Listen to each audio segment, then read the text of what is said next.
Hello everyone, my name is Engineer Arjun Singh. Today I am going to tell you about the different kinds of diseases in timber. So let's begin. First disease is called as dry rot. In this disease, basically decomposition of timber fiber take place by the attack of fungi. Various kinds of fungi decompose or reduce the timber into fine powder. This basically could have been the most possible reason of these kinds of diseases could be by improper seasoning or whether the timber has been exposed or kept under higher moisture content and has not been exposed to sunlight. To reduce this disease, basically first step could be basically removing the affected part and then applying paint to or preservative to the other part. The other method could be by exposing the particular member of timber to proper sunlight, because fungus is basically killed by sunlight.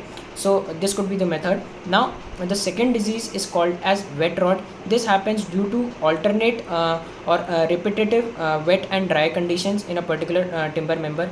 In this, basically when water enters the wound of timber, it basically destroys or ruptures the fibers of the timber, and this basically leads to rotting of the timber. This could also be because of improper seasoning, and when the seasoning is done in higher moisture content and has not been done properly.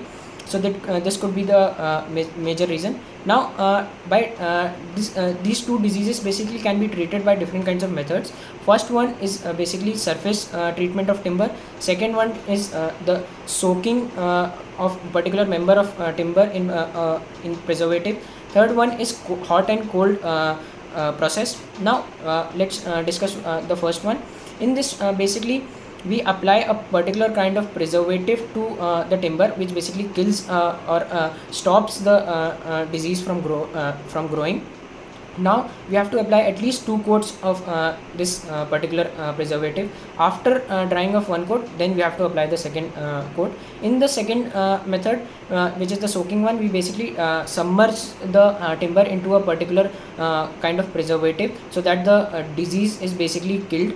And in the third one, hot and cold, we basically first step is same as submerged. We basically submerged the timber member into a particular preservative, and we make sure that the preservative is properly soaked into the timber, and then we basically heat up the timber member, so that the air expands and creates pores in the timber, and then we basically take out the timber, and we make sure that it is cooled down for at least 24 or 48 hours. After that, the air basically leaves a vacuum, and the preservative basically gets soaked into the vacuum, and it is properly the preservative properly gets deeply into the timber, and it reduces the risk of further growth of these kinds of diseases. So thank you everyone for watching.